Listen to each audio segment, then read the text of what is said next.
This is part of a letter that I wrote to my dog Aspen, who was with me for about 7 years before I had to let her go on July 28th, 2022, after a series of seizures and what we found to be a large brain tumor. Dear Aspen, you came to me about 7 years ago thanks to a team of people who wanted to make sure you were safe, and I was somehow lucky enough to be the beneficiary of that hard work and commitment. You were unsure about me at first, much more standoffish than you were at the rescue home. You wouldn't answer to the name they gave you, Sylvie. After a few days, I tried something that felt silly. I went through a list of names, saying each one twice. You had no reaction to any of them, including Sylvie, until I said Aspen. I said it once and you cocked your head. I said it again and you walked right up to me, put your front paws up on my knee, and leaned in the way that you do, and that was that. Your name was then Aspen, and you were immediately comfortable responding to it, following me around, happily jumping in my car, and being my pal. I guess you had Sylvie reserved for your rescuers, and you wanted something new with me.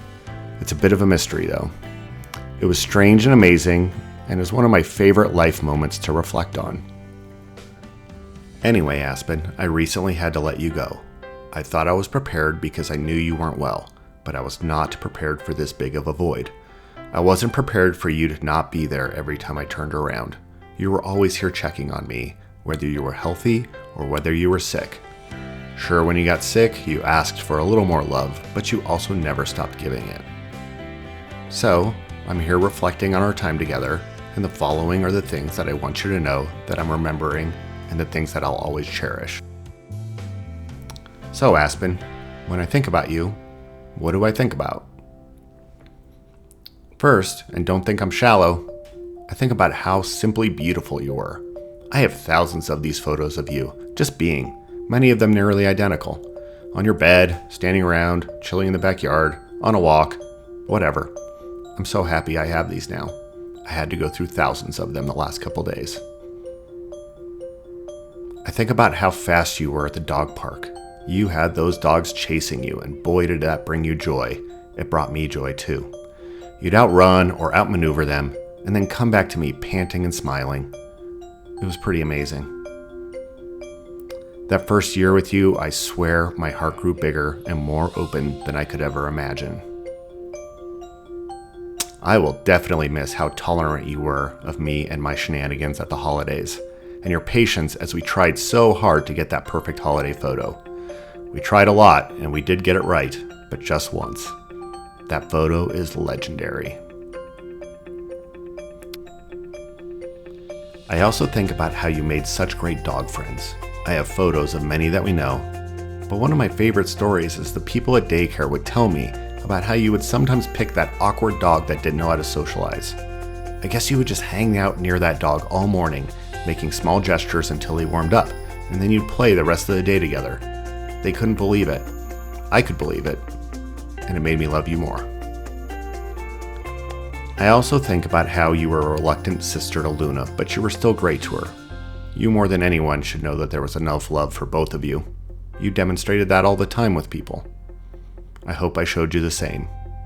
Speaking of Luna, she misses you terribly. It took her a day or two to figure out that you weren't coming back. You know how she is. But she's feeling the void too. Then I think about how great you were with people. Young people. Little Brookie loved you a ton. My mom and you also had a special bond. You easily won the ladies over. The men you were less sure about, but you were always kind.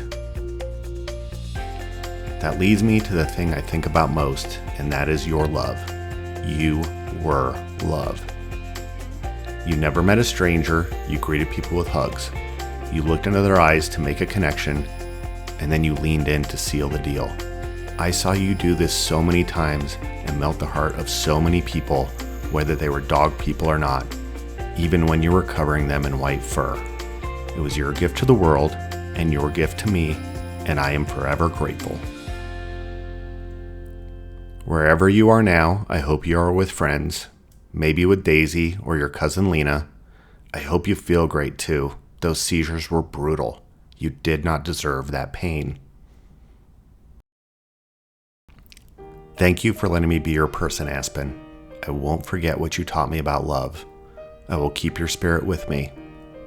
Luna and I will keep a lookout just in case you drop us a sign. Love you forever, and until we meet again, Colin.